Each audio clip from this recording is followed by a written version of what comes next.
Christmas Eve, 1854, Bellerive Plantation. While families across Louisiana prepared to celebrate the birth of peace, one house slave prepared to deliver something else entirely. Isabella had served the Beaumont family for 7 years, 7 years of silence, 7 years of watching, 7 years of waiting. They called it the season of giving. She was about to give them something they would never forget. Their last supper together, their final toast, their closing hymn. This is the story of how one woman turned a holy night into a reckoning, how Christmas carols became funeral dirges, and how a bloodline that had taken everything learned what it meant to lose it all in a single evening. This is the night the Beaumonts learned that some gifts cannot be returned, some sins cannot be forgiven, and some servants will not stay silent forever. Before we jump back in, tell us where you're tuning in from, and if this story touches you, make sure you're subscribed because tomorrow I've saved something extra special for you. December 24th, 1854, False River Country. 7 miles beyond Baton Rouge, where the water bends like a sickle and the air tastes of iron even in winter. The morning arrived cold, then changed its mind by noon, leaving the earth confused and sweating. Fog clung to the sycamores like torn fabric, refusing to burn away even as the sun climbed higher. The smell of roasting turkey mixed with wood smoke and something sweeter, darker. The scent of plum pudding soaking in brandy since October, waiting for flame. Bellerive Plantation stood 3 stories tall, 12 white columns holding up a promise that had rotted from the inside. Greek revival, they called the architecture, as if invoking ancient glory could sanctify what happened beneath its roof. Every window glowed with candles, 72 in total. Isabella had counted them while polishing the glass yesterday, her reflection fractured across each pane. The house had been decorated for a week, holly wreaths on every door, their red berries bright as blood drops. Pine garlands wound up the central staircase, filling the halls with the sharp green breath of winter. In the main parlor, a nativity scene occupied the marble table, tiny painted figures frozen in perpetual worship, the infant in the manger no bigger than a thumb. Mistletoe hung in doorways, an excuse for liberties that needed no excuse in this house. The dining room table stretched beneath the weight of silver that 3 women had polished until their fingers cramped, set for 18 guests who would arrive by evening expecting splendor and receiving something else entirely. Isabella moved through the kitchen house, a separate building 40 paces from the main residence, connected by a covered walkway that allowed the family to eat without smelling the labor that fed them. Her hands were steady as she basted the turkey for the 4th time, the bird massive and golden, its skin crisping to the exact shade Mistress Cordelia Beaumont demanded. Around her, controlled chaos hummed. Old Temperance worked the bread oven, her face sheened with sweat despite the cool morning, pulling out loaves that would be torn and forgotten before the 2nd course. A boy named Moses hauled water from the cistern, the bucket sloshing with each step, his thin arms shaking with effort. Ruth, Isabella's older sister, chopped vegetables with mechanical precision, her eyes distant, her mind somewhere safe. They had learned to work in near silence, to communicate through glances and the rhythm of shared tasks. Words were dangerous in this house. Words could be overheard, repeated, twisted into confessions of plots that never existed.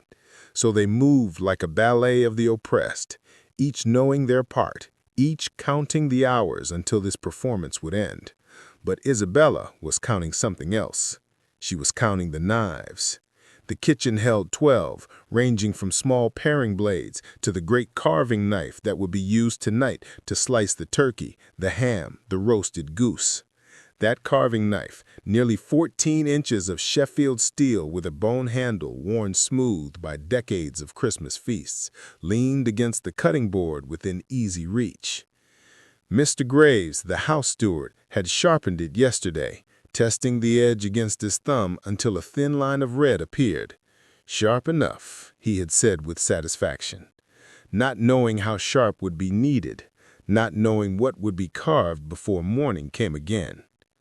Isabella had watched him wet the blade, had listened to the rhythmic scrape of stone against metal, and felt something inside her sharpen in response. 7 years. She had been 15 when Constance, her mother, had been brought to Bellerive, purchased at an estate sale in New Orleans, along with a mirror, 6 chairs, and a harpsichord that no one in the Beaumont family knew how to play. Isabella had come with her, a girl small for her age, quiet, easy to overlook. That was before Theodore Beaumont, the eldest son, had returned from his studies in Charleston, before he had looked at her with eyes that measured and appraised, before the first time he had found her alone in the chapel room, dusting the small altar where the family pretended to worship, and told her that she should be grateful for his attention, that other girls in her position would consider it an honor. The Christmas preparations had begun in November, but the real work intensified a week ago when word came that Theodore's engagement would be announced tonight. Edmund Fairchild, a planter's son from up near Natchitoches, was bringing his family to finalize the arrangement. Lavinia Beaumont, Theodore's younger sister, would marry Edmund next spring, uniting 2 fortunes, 2 tracts of land, 2 names that mattered in a world where names were the only currency that never devalued. The house had been scrubbed until the floors gleamed, every surface interrogated for dust, every corner inspected for evidence of imperfection.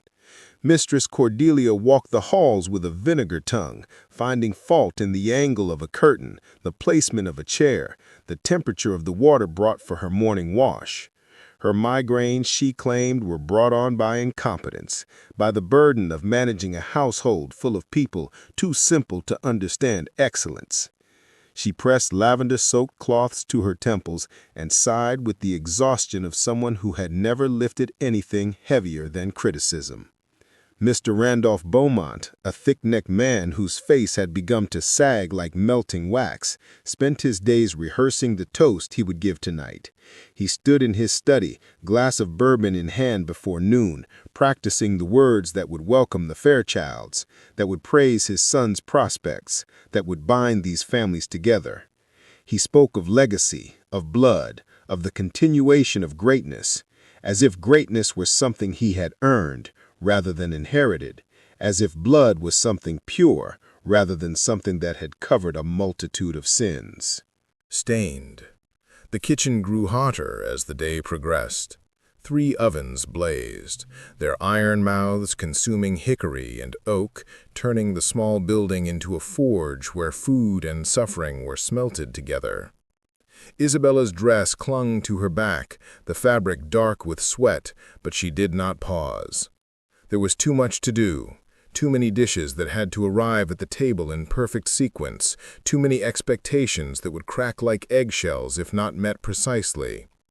She glazed the ham with a mixture of molasses and mustard. She stirred the oyster stew that simmered in a copper pot. She arranged candied fruits on silver platters until they looked like jewels stolen from a church. Her hands moved with practiced efficiency, but her mind was elsewhere. It was in the root cellar beneath the main house, where her mother had been locked since yesterday morning. Constance had broken a crystal glass, one of the set of 12 that Mistress Cordelia treasured more than mercy. It had slipped from her hand while she was washing it, had shattered against the stone floor in a spray of light. The punishment was immediate. Master Randolph himself had dragged her to the cellar, his hand wrapped in her hair, her feet stumbling on the stairs. He had locked the door and pocketed the key, announcing that she would spend Christmas Eve in the dark. Preparing and narrating this story took us a lot of time, so if you are enjoying it, subscribe to our channel. It means a lot to us. Now back to the story. She would learn the value of things, that perhaps hunger and cold would teach her what words could not. Isabella had heard her mother's muffled sobs through the floorboards last night. She had pressed her ear to the wood and whispered promises she was not sure she could keep. "Hold on," she had said. "Just hold on." But this morning, the sounds had stopped.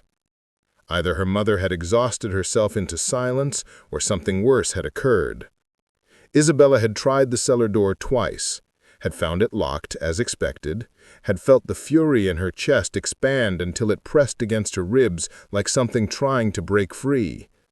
What kind of people locked a woman in the dark on Christmas Eve? What kind of God allowed it? What kind of world required it? The questions burned hotter than the ovens, but she kept her face neutral, her movements calm. She had learned that survival meant performance, that to show pain was to invite more of it, that the only power available to the powerless was the power to wait, to watch, to remember every slight until the accounting came due. And it was coming due tonight. By afternoon, the house guests began to arrive. Carriages rattled up the oak-lined drive, their wheels crunching on shells spread to keep the mud at bay. Colonel Thaddeus Morton came first, a neighbor whose plantation abutted Bellerive's southern border, a man whose laughter sounded like gravel being poured into a bucket. He brought his wife, a pale, nervous woman who smiled too much and said too little, and their 3 children who would spend the evening racing through halls they did not own, touching things that did not belong to them. Reverend Augustus Finch arrived next, clutching his Bible like a shield, his collar so white it seemed to glow, his face arranged in an expression of benevolent authority that dissolved the moment he accepted his first glass of whiskey. Dr. Nathaniel Webb came alone, his medical bag left in his carriage, his presence tonight purely social, though Isabella wondered what he had seen in his examinations of the enslaved, what injuries he had noted and dismissed as accidents, what truths he had diagnosed and chosen not to cure. More carriages, more guests, more voices filling the house with the sound of prosperity, of ease, of people who believed the world was arranged correctly and they were standing on the right side of its design. The Fairchilds arrived last, just as the sun began its descent, painting the sky the color of a healing bruise. Edmund Fairchild stepped down from his carriage first, extending his hand to help his sister, then his parents. He was younger than Theodore by 2 years, his face still holding the softness of someone who had never been denied. His suit was new, his collar starched, his boots polished to a mirror shine. He smiled easily, laughed readily, shook hands with the confidence of someone who knew the world would yield to him. Lavinia Beaumont met him in the main hall, her dress a cascade of ivory silk, her hair arranged in curls that had taken Ruth 3 hours to pin. They made a pretty picture, these two, a tableau of everything the evening was meant to celebrate: youth, beauty, fortune, future. No one looked at Isabella as she passed through with a tray of crystal glasses filled with syllabub, that strange southern concoction of cream and wine and sugar that tasted like melted clouds. No one saw her count the faces, tally the names, memorize who stood where. She was furniture with a pulse, decoration with hands, useful until she was not, invisible until she became impossible to ignore. Dinner was called at 7. The guests processed into the dining room like congregants approaching an altar, their voices hushed with appreciation at the sight before them. The table was a masterpiece of excess. The turkey, golden and glistening, occupied the center, surrounded by the ham, the goose, the oyster stew, the sweet potatoes candied until they wept sugar, the cranberry sauce bright as rubies, the collard greens simmered with ham hock, the biscuits stacked like small clouds, the gravy boats full and steaming. At each place setting, china painted with tiny flowers, silver that caught and multiplied the candlelight, crystal glasses waiting to be filled with wine brought up from the cellar that morning. Master Randolph stood at the head of the table, his chest swelling with pride, his face flushed with bourbon and satisfaction. He raised his hands as if to bless the gathering, and silence fell. "Friends," he began, his voice thick with emotion he had practiced but not earned, On this most holy of nights, we gather not just to celebrate the birth of our Savior, but to celebrate the birth of a new union, a joining of families that will strengthen us all." He gestured toward Theodore and Edmund, toward Lavinia, who blushed on cue. "This is what endures: blood, legacy, the bonds we forge and pass to our children." He lifted his glass. "To family," he said. "To the future. To Bellerive." The guests echoed his toast, glasses rising, crystal singing as it touched. They drank deeply, already imagining the feast that waited. None of them noticed Isabella standing in the doorway between the dining room and the hall, her hands empty, her apron concealing the carving knife she had taken from the kitchen, the blade pressing cold against her stomach through the fabric. "What would you do if you had served the people who destroyed your mother, who stole your name, who treated your body like property and your pain like theater? What would you do if you had spent 7 years swallowing rage, biting your tongue until it bled, smiling while your soul screamed? What would you do if you had one chance to make them pay and make the rest of the world watch and learn?" Christmas Eve, the night the world celebrated peace and mercy, was the night you finally ran out of both? Isabella stepped into the room.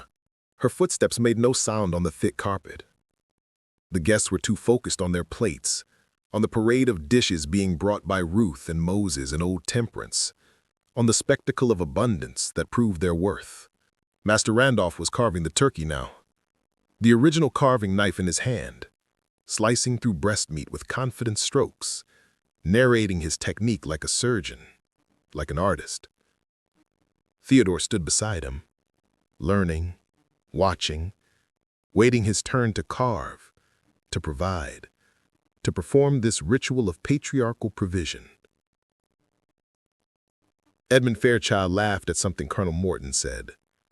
Mistress Cordelia dabbed her lips with a napkin embroidered with her initials. Lavinia glanced at her reflection in a silver spoon, checking her smile. Reverend Finch bowed his head as if in prayer but reached for another biscuit. Dr. Webb complimented the oyster stew. The children squirmed in their seats, eyeing the plum pudding that waited on the sideboard, already imagining the brandy flames that would crown it. Isabella moved closer. She reached the sideboard where the pudding sat, dark and dense, studded with raisins and citrus peel, soaked in enough alcohol to burn for minutes once lit. Beside it, the matches. Beside the matches, a small silver bell used to summon service. She picked up the bell and rang it once. The sound cut through the conversation like a blade through silk. Heads turned. Eyes found her. Master Randolph paused mid-slice, the knife buried in turkey flesh. "What is it?" he said. Not quite a question. More an irritation, an interruption of his moment. Isabella set down the bell. She pulled the carving knife from beneath her apron. The blade caught the candlelight, all 72 flames reflected in the steel, multiplied, magnified. Her voice, unused for so long in this room, came out steady and clear. "We will call it Christian charity. We will call it mercy. But you must put it down now." Isabella let him finish. She let his words hang in the air until they began to curdle, until even he could hear how hollow they sounded, how grotesque it was to speak of mercy in a house where mercy had never lived. Then she spoke again, her voice quieter now, but somehow louder, filling spaces that shouting could not reach. "You speak of my mother's suffering as though it were something in the future, something that might happen if I choose poorly. But her suffering is already here. It has been here every day for 7 years. You speak of Christian charity as though you know what those words mean, as though you have ever practiced anything other than Christian cruelty, using the name of God to justify what you do in the dark. You speak of forgetting as though memory were something I could set down like this knife, as though I could choose not to remember every time you found me alone, every time your hands taught me that my body was not mine, every time your father looked through me as though I were glass, every time your mother complained of her headaches while my mother's face bore the imprint of your father's ring. She took a step closer to the table.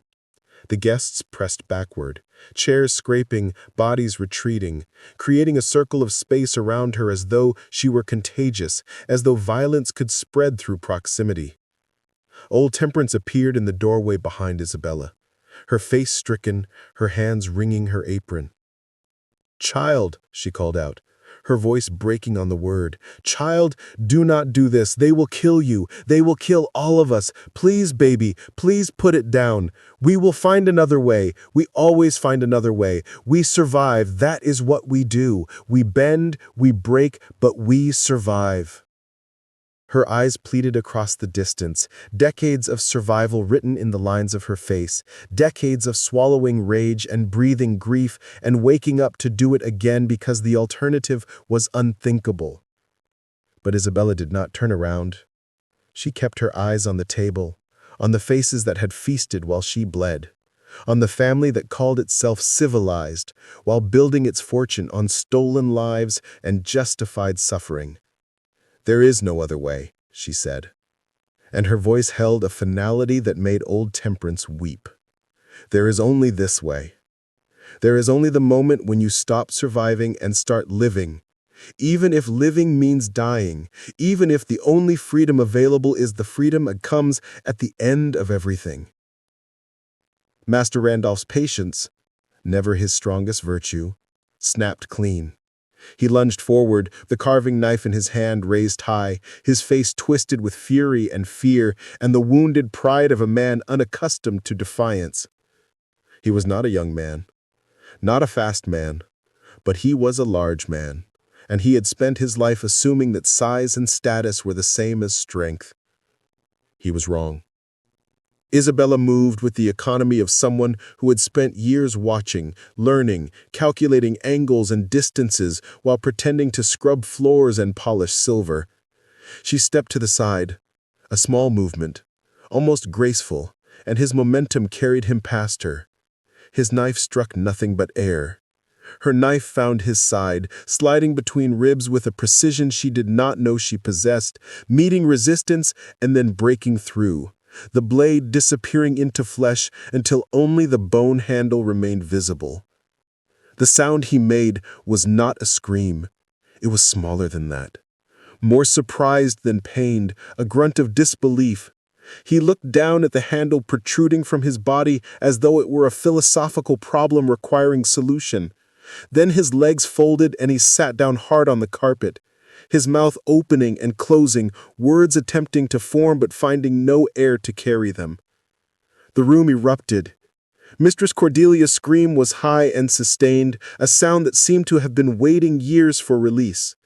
She stood so quickly her chair toppled backward, her hands fluttering in front of her face as though she could wave away what she was seeing, as though reality were negotiable. Theodore rushed to his father's side, his hands hovering over the wound, afraid to touch it, afraid to make it more real than it already was. His voice climbed into panic. "Father," he kept saying, "Father, Father," as though repetition could reverse time, could pull the blade back out and return them all to 5 minutes ago, when the worst problem was whether the turkey was moist enough. Colonel Morton finally moved, pushing back from the table and herding his family toward the door. His wife clutching the children, their faces buried in her skirts to hide them from the sight of Master Randolph bleeding onto the carpet that cost more than most people earned in a year. But the colonel did not go far. He stopped in the doorway, unable to fully leave, unable to fully stay, caught between self-preservation and the morbid fascination that attends disaster. Edmund Fairchild grabbed Lavinia's hand and pulled her toward the opposite door, the one that led to the main hall and the front entrance and the carriages waiting outside. But Lavinia resisted. Pulling back, her eyes fixed on Isabella with a mixture of horror and something else, something that might have been recognition.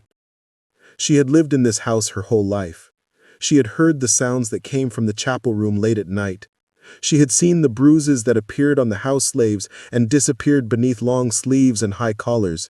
She had learned not to ask questions, not to see too clearly, not to connect the comfort of her life to the cost paid by others. But now the bill had arrived, and it was written in blood on her brother's hands, and she could not look away. Edmund hissed at her to move, to run, to escape while they still could, but she stood frozen, her hand limp in his, her face the color of candle wax. Dr. Webb, trained to respond to medical emergencies, found himself unable to act. His bag was in his carriage, his instruments were packed away. Even if they had been at hand, even if he had possessed the tools and the skill to save Master Randolph, he wasn't certain he would have used them. He had been called to this plantation 3 times in the past 2 years to examine house slaves for injuries that were always explained as accidents. Falls downstairs, burns from kitchen fires, once a broken arm that the girl claimed happened when she tripped in the dark.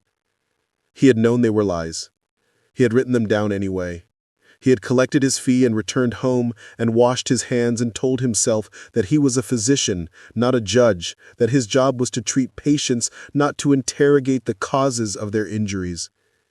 Now he stood paralyzed by his own complicity, watching a man bleed and understanding that this was not an accident, that this was consequence. Reverend Finch dropped his Bible. The sound of it hitting the floor was obscenely loud, a thunder of thin pages and leather binding. He stared at Isabella as though she were a theological problem he had not prepared for, a question his seminary training had not addressed. The Bible spoke of turning the other cheek, of loving one's enemies, of forgiveness 70 times 7.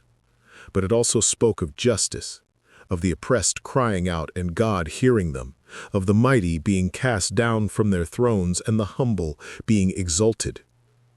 Which scripture applied here? Which verse could he invoke that would not condemn him as much as it condemned her? His mouth moved silently, searching for words, finding none that did not taste like ash. Master Randolph was still sitting, his back against the leg of the table, his breathing shallow and rapid. Blood spread across his white shirt in a bloom that looked almost decorative in the candlelight, almost intentional, as though it were part of the Christmas aesthetic. His eyes found Isabella's, and in them she saw the beginning of understanding, the terrible recognition that the world he had built was not as solid as he believed, that the people he had used as tools possessed the same capacity for action that he did, that power was not an inherent quality but a performance that required cooperation from the powerless, and that cooperation had just ended. Theodore's hands were covered in his father's blood now, pressed against the wound in a futile attempt to stop what could not be stopped.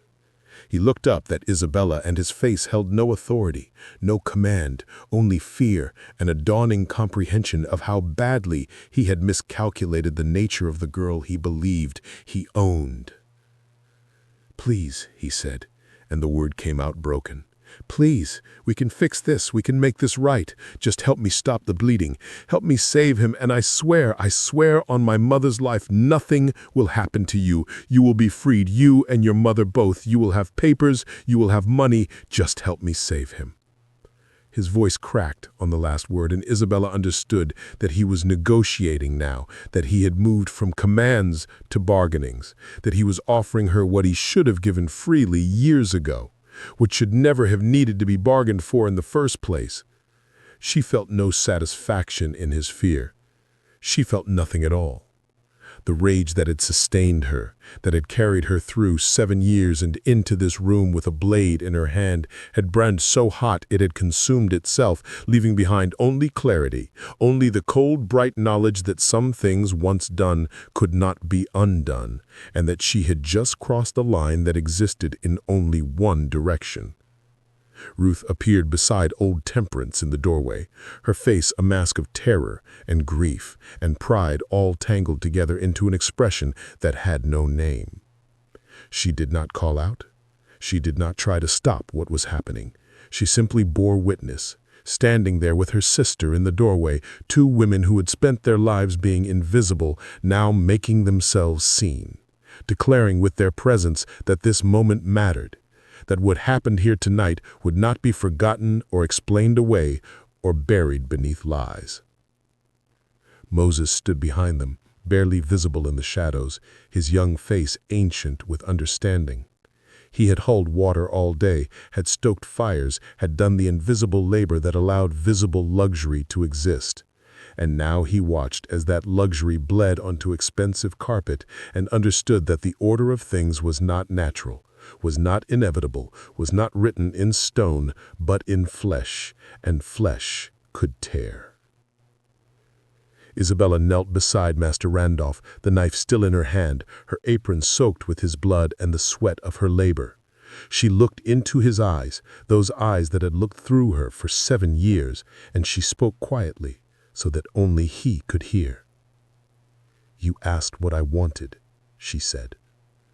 "I want my mother out of your cellar. I want the key that you carry in your pocket.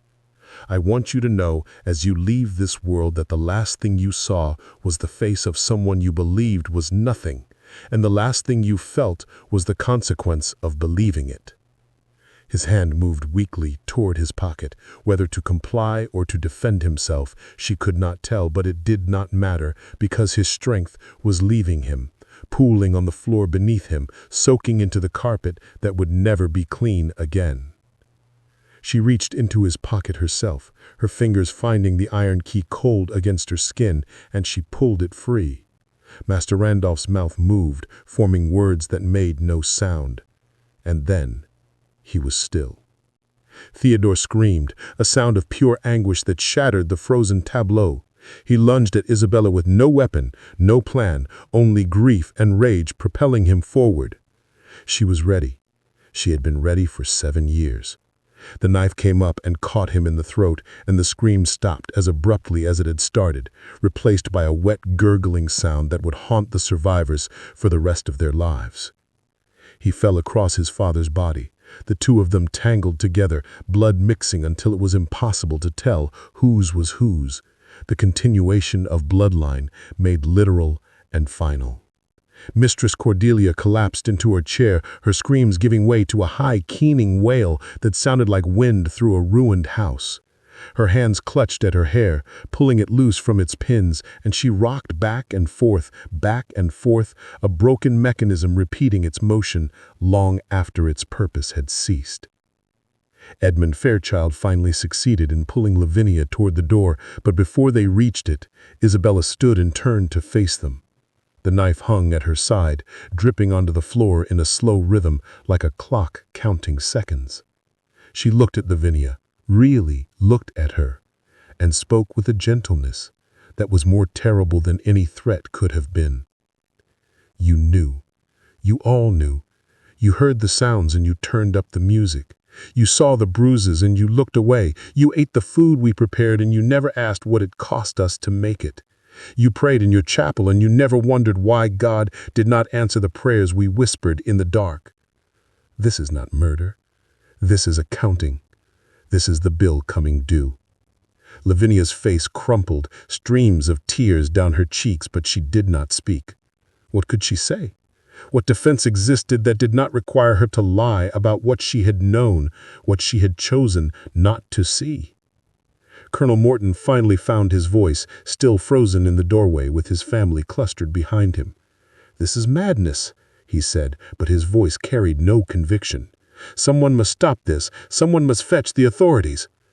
But he made no move to do so himself, and his eyes kept returning to Master Randolph's body, to the blood, to the evidence that the world could change in an instant, that the order he had believed in was as fragile as glass, as breakable as the crystal that had started all of this. Dr. Webb finally moved, but not toward the bodies. He moved toward the door, walking carefully as though the floor might give way beneath him. He did not run. Running would have been an admission of fear, an acknowledgement that he understood his own guilt.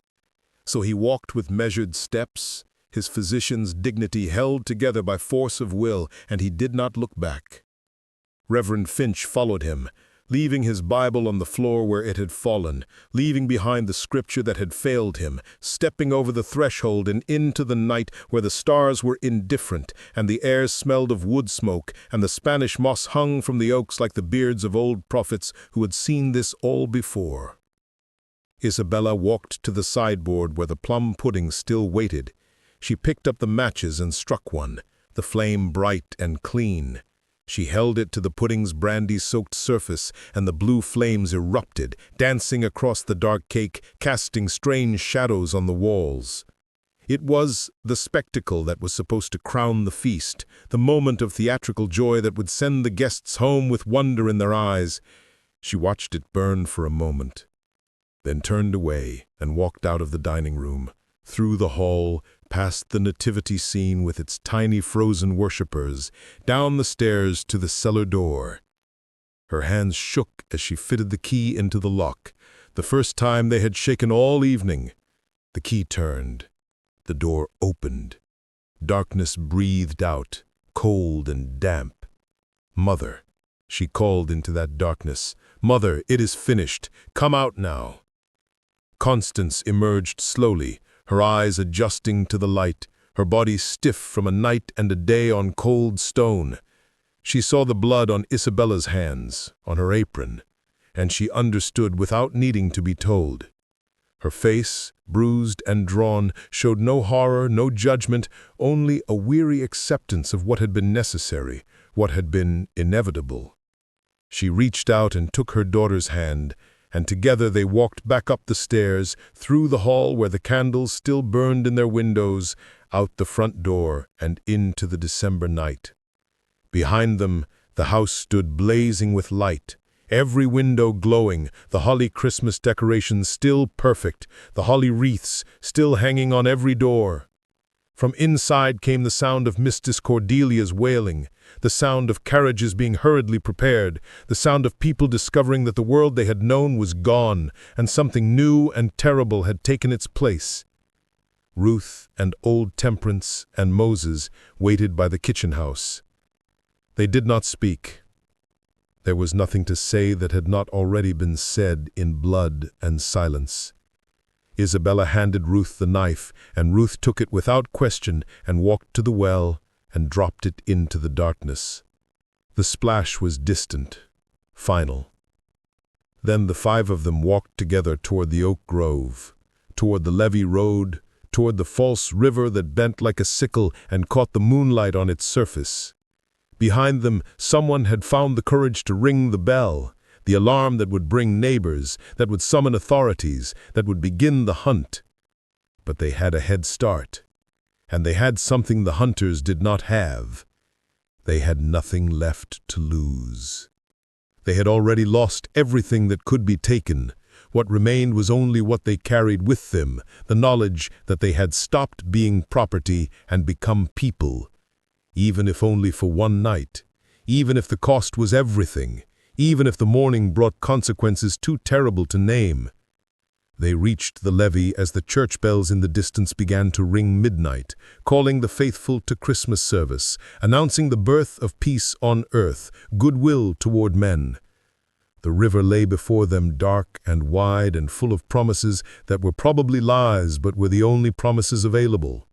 Somewhere across that water was another parish, another state, another possibility. Behind them, Bellerive burned in every window, a house full of light and death, a monument to the lie that civilization could be built on suffering, that grace could coexist with cruelty, that the season of giving did not eventually require the taking back. Isabella looked at her mother, at her sister, at the old woman and the young boy who had chosen to leave with them, to risk the river and the road and the hunt that would surely come. She thought of the carving knife at the bottom of the well, of Master Randolph sitting against the table leg with understanding finally in his eyes, of Theodore's scream cut short, of the plum pudding burning blue in the candlelight. She thought of the 7 years that had brought her to this moment, of all the years that had brought all of them to this levee in the dark, and she understood that history was not a river flowing in one direction, but a knife that could cut both ways, that could carve out space for different futures, even if those futures were uncertain, even if they were brief, even if they ended badly. At least they would end on their own terms. At least they would end free. They descended the levee and found a small boat tied among the reeds, left there by some fisherman who would curse in the morning when he discovered it gone. They climbed in, 5 people in a vessel meant for 2, the water rising to within inches of the gunwales. Moses took the oars, his thin arms finding strength he did not know he possessed, and he pulled them away from shore, away from the burning house, away from the life that had tried to kill them slowly and had instead taught them how to kill quickly. The current took them, and the false river earned its name, becoming true for just this moment, becoming the path between what was and what might be. Behind them, torches appeared on the levee, voices calling out, dogs beginning to howl. The hunt had begun. But they were already gone, already ghosts, already legend. The 5 people in the boat became the story that would be whispered in kitchens and quarters, the story of the Christmas when the Beaumont bloodline ended, when a house slave served her master's family their last supper together, when the season of giving finally gave back. Years later, people would still speak of that night. They would speak of the dining room with 2 bodies and a cake still burning blue. They would speak of the guests who had watched and done nothing, who had been complicit in their silence, who had eaten comfort food prepared by suffering hands and never asked about the cost. They would speak of the 5 who vanished into the river and were never found, though some claimed to have seen them in other parishes, other states, living under other names, their freedom purchased with blood on Christmas Eve. They would speak of how Bellerive never recovered, how the house stood empty for years because no one wanted to live where that particular accounting occurred, how the land eventually sold for a fraction of its worth, how the Beaumont name faded from memory, while the name Isabella persisted, passed down in stories, in songs, in warnings and promises. They would speak of how some Christmases, when the fog rolls off False river, and the air tastes of iron, you can still hear the sound of a dinner bell ringing in the dark, calling the faithful to witness, calling the guilty to account, calling the lost to remember that freedom is not given but taken, that justice is not granted but seized, that the only peace available to the oppressed is the peace that comes after war. The boat disappeared into the fog. The river swallowed them. The night held its secrets. And somewhere in the darkness, 5 people who had been property became 5 people who had been, however briefly, however dangerously, gloriously, and terribly, free. The river did not care about their story. It carried them downstream with the same indifference it showed to fallen branches and dead leaves, to everything that entered its current and submitted to its direction. Moses pulled at the oars until his palms bled, the wooden handles slick with blood and river water, but he did not stop. Behind them, the torches on the levee multiplied like fireflies, spreading along the bank, their light reflecting off the water in fractured lines that pointed toward the boat like accusing fingers. The dogs had reached the water's edge now, their baying carried across the surface in waves of sound that seemed to chase them, to nip at their heels even though the distance grew with each stroke of the oars. Constance sat in the bow, her body bent forward as though she could will the boat to move faster through sheer intention. Her hands gripped the sides so tightly her knuckles had gone white, bone pressing against skin, and she did not speak, because speaking would have required breath she could not spare.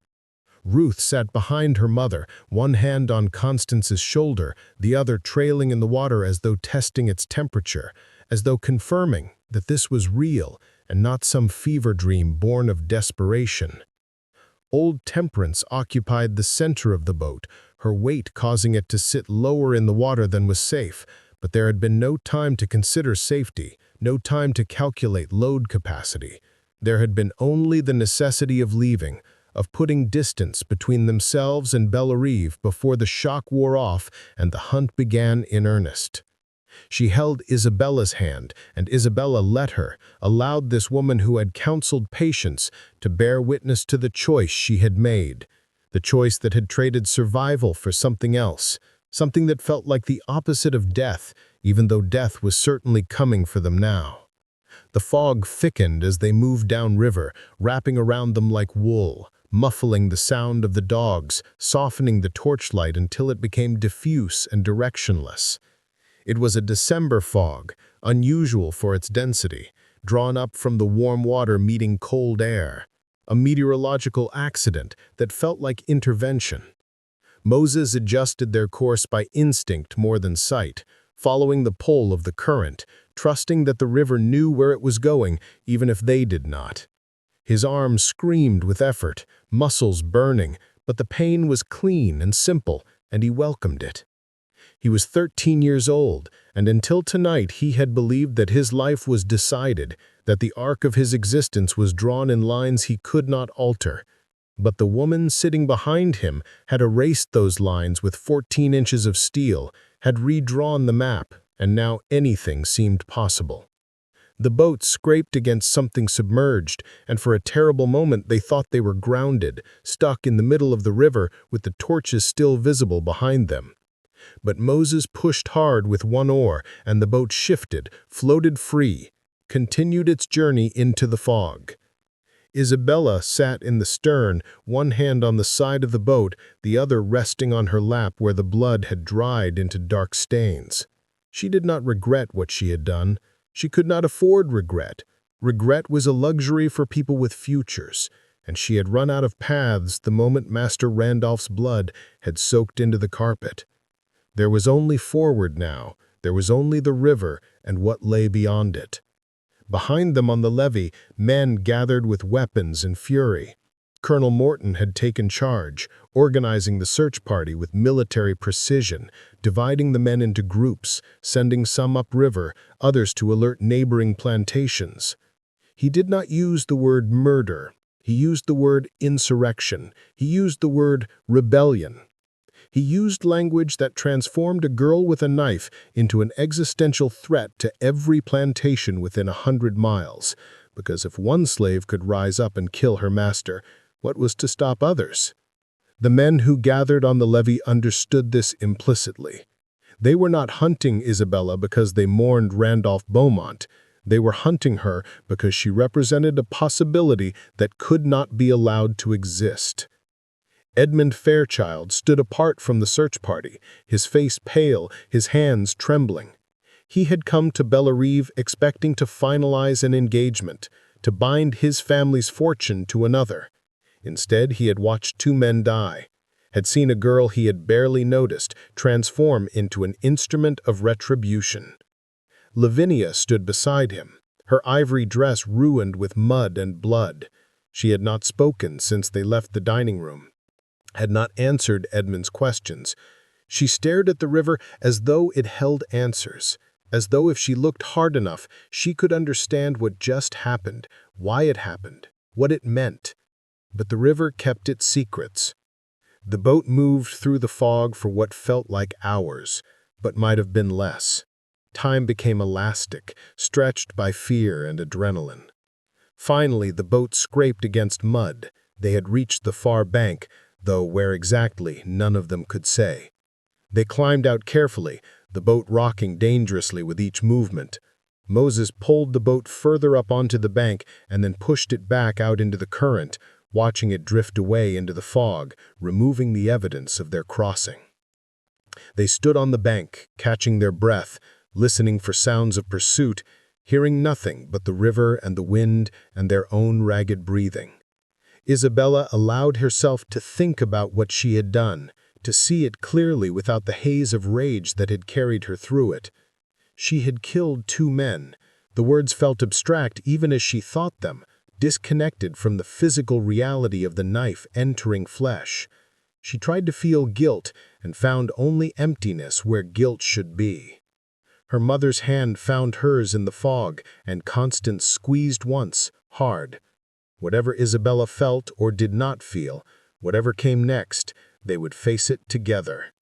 They began to walk, following the bank until they found a deer trail, something that led away from the water and into the trees. The underbrush caught at their clothes, thorns scratching skin, branches reaching out like hands trying to stop them. Old Temperance struggled with the pace, her age and weight making the rough terrain nearly impossible, but she did not complain. Understood the mathematics of survival. Either she kept up, or she became a liability. So she kept up, her breathing harsh and labored, her body protesting every step. After perhaps a mile, they found a road. Not a main road, but a rutted track that suggested occasional use. They stood at its edge, debating whether to follow it or avoid it. Isabella made the decision. They would follow the road, but stay to its side, ready to dive into the trees if they heard horses. Speed mattered more than invisibility now. The hunt would spread outward from Bellerive in all directions. By morning, every plantation within 50 miles would know that a slave had murdered her master on Christmas Eve. Rewards would be posted. Bounty hunters would mobilize. They walked through what remained of the night, the fog gradually thinning as dawn approached, revealing a landscape of winter fields and bare trees. As the sky began to lighten in the east, they found an abandoned tobacco barn, its roof partially collapsed.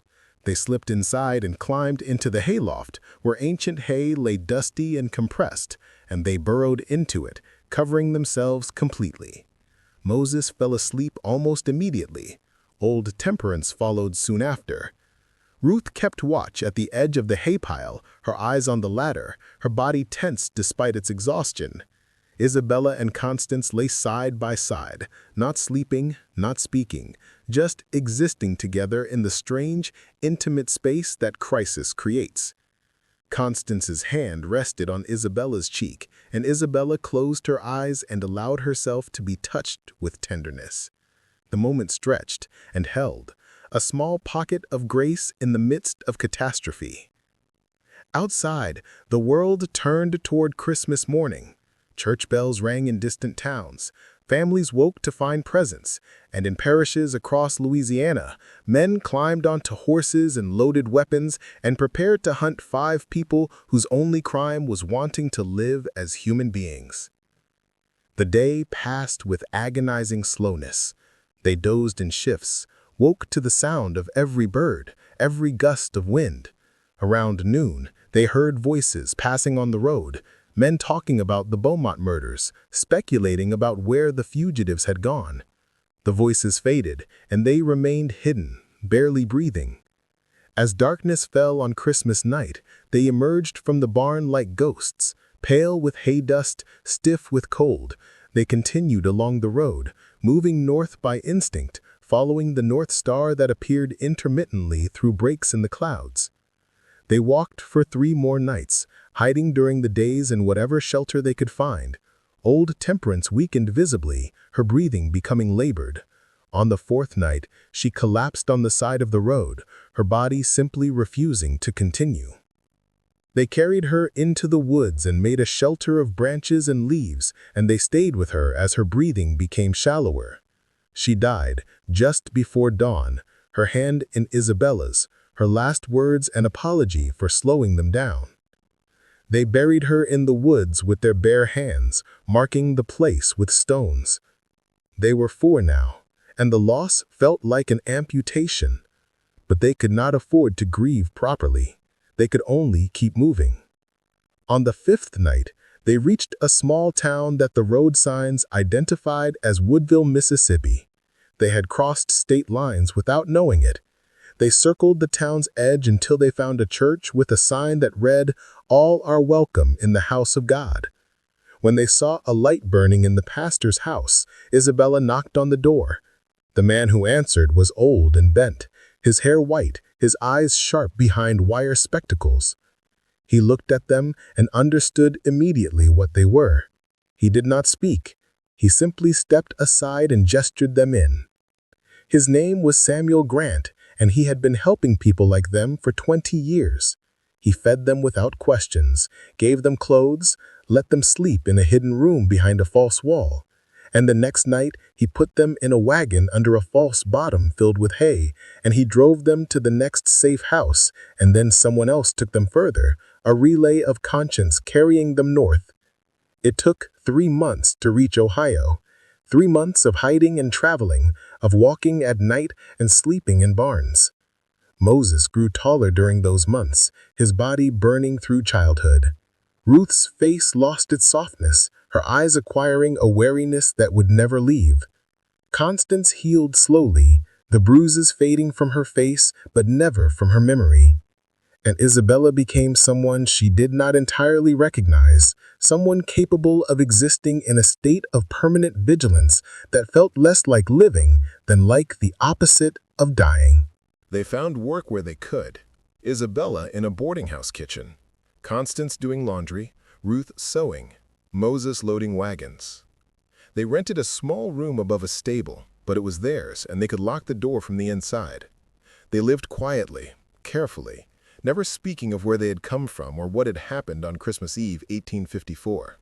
But the story followed them anyway, carried by newspapers and gossip, transformed into legend. The Beaumont Massacre, they called it, and the details changed with each telling. Years passed. The war came. The war everyone had known was inevitable. Isabella watched from Cincinnati as the South tore itself apart. She felt no satisfaction in it. There was too much death, too much suffering. When the war ended and slavery ended with it, she thought she might feel something, might experience some sense of completion. But endings are never as clean as beginnings, and freedom on paper is not the same as freedom in practice. She still woke sometimes with the weight of the knife in her hand, still saw Master Randolph's face in crowded streets. The past was not past, it was present, perpetual, as much a part of her as her hands, her breath, her name. Constance died in 1870, peacefully in bed, surrounded by people who loved her. Ruth married a blacksmith and had 3 children who grew up free. Moses became a carpenter, building things instead of destroying them. And Isabella lived into old age, working and surviving and carrying her story like a stone that could not be set down. She never married. She never returned to Louisiana. She never spoke of Christmas Eve, except once, near the end of her life, when a young reporter found her and asked if the stories were true. She looked at the reporter, barely 20, with soft hands and eager eyes and a notebook filled with blank pages. She considered lying, considered denying everything. But then she thought of her mother locked in the cellar, of Theodore's hands, of the 7 years that had taught her that silence was not safety but surrender. So she told him the truth. And when he asked her if she regretted it, if she would do it differently given another chance, she looked him in the eye and said no. Not the killing, not the running, not the cost. Because the alternative was to remain property, to accept the unacceptable, to die slowly instead of living dangerously. The reporter published the interview, and it caused a scandal. People who had never heard of Isabella suddenly had opinions about whether she was justified, whether murder was ever acceptable. The debate raged for weeks and then faded. But the story persisted, passed down through generations, transformed into folklore, into warning, into inspiration. Isabella lived quietly in Cincinnati until 1891 and died of pneumonia in a charity hospital. On Christmas Eve each year, in certain households, in certain communities that remembered, a candle is lit for Isabella of Baton Rouge, for the house slave who served her master's bloodline their last supper together. The candle burns through the night, a reminder that justice delayed is not justice denied if someone, somewhere, decides to stop waiting for permission to be free. The story endures because the questions it raises endure. What would you do? When does survival become resistance? When does resistance become revolution? When is violence justified, and who gets to decide? Isabella understood. She lived the understanding and carried it to her grave, and left it behind for others to pick up and carry forward. The candle burns. The story continues. And on cold December nights when fog rolls off the water and the air tastes of iron, Some people swear they can hear the sound of a knife being sharpened, of a door being unlocked, of a voice saying enough. Finally and forever, enough. Up next, you've got 2 more standout stories right on your screen. If this one hit the mark, you won't want to pass these up. Just click and check them out.